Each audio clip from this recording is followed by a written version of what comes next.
एकादशी का हिंदू धर्म में अत्यधिक धार्मिक महत्व है।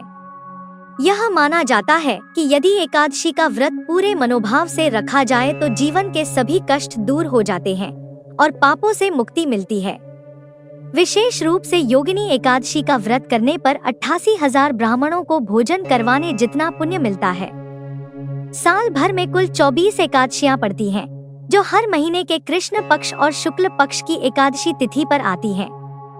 इसी क्रम में आषाढ़ माह के कृष्ण पक्ष में पड़ने वाली एकादशी को योगिनी एकादशी के नाम से जाना जाता है।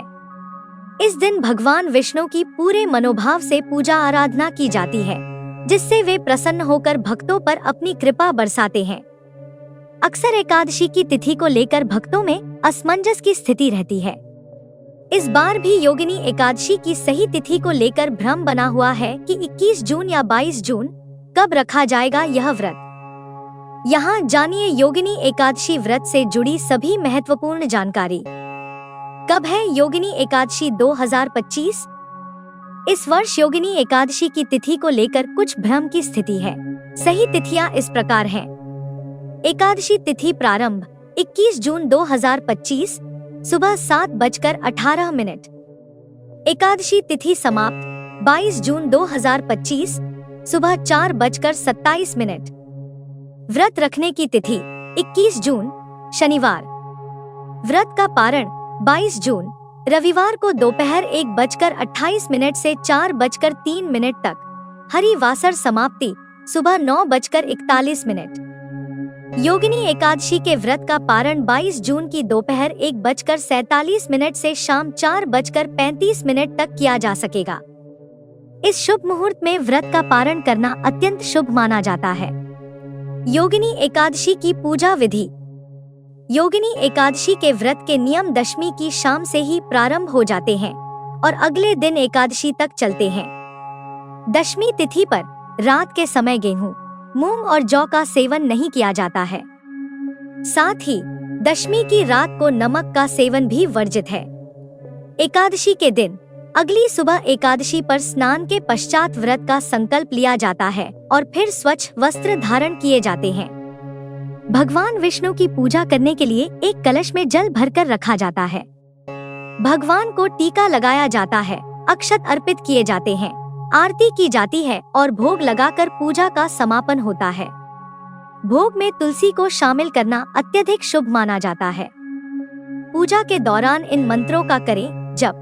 भगवान विष्णु की कृपा प्राप्त करने के लिए पूजा के दौरान इन मंत्रों का जप करें।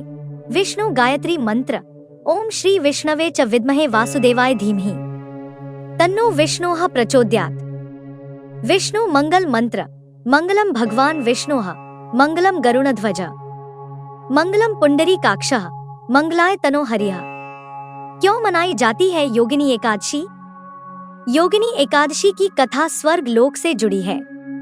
स्वर्ग में कुबेर नाम का एक राजा था, जो भगवान भोलेनाथ का परम भक्त था। वह प्रतिदिन शिव जी की पूजा करता था।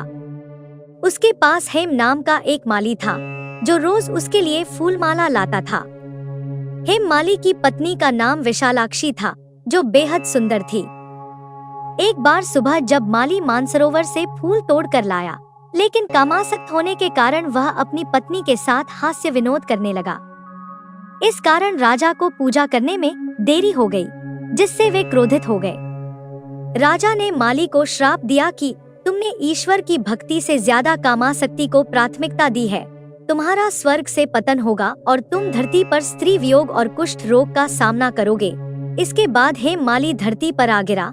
उसे कुष्ठ रोग हो गया और उसकी पत्नी भी उसे छोड़कर चली गई। वह कई वर्षों तक धरती पर कष्टों का सामना करता रहा। एक दिन माली को मार्कंडेय ऋषि के दर्शन हुए। तब उसने अपने जीवन की सभी परेशानियों को ऋषि को बताया। ऋषि माली की बातें सुनकर आश्चर्यचकित हुए। तब मार्कंडेय ऋषि ने उसे योगिनी एकादशी के व्रत के महत्व के बारे में बताया। मार्कंडेय ऋषि ने कहा कि इस व्रत को करने से तुम्हारे जीवन के सभी पाप समाप्त हो जाएंगे और तुम्हें दोबारा से स्वर्ग लोक की प्राप्ति हो जाएगी। माली ने ठीक वैसा ही किया जैसा ऋषि ने बताया था। इसके बाद भगवान विष्णु ने उसके समस्त पापों को क्षमा करके उसे दोबारा से स्वर्ग लोक में स्थान दिया। योगिनी एकादशी का महत्व। योगिनी एकादशी का व्रत रखने से 88,000 ब्राह्मणों को भोजन कराने के बराबर पुण्य प्राप्त होता है। इस व्रत को रखने से न केवल पापों से मुक्ति मिलती है, बल्कि जीवन में सुख समृद्धि भी आती है। ऐसी मान्यता है कि सच्चे मन से इस दिन व्रत करने पर भगवान विष्णु की विशेष कृपा प्राप्त होती है, जिससे भक्तों के सभी कष्ट दूर होते हैं और उन्हें मोक्ष की प्राप्ति होती है।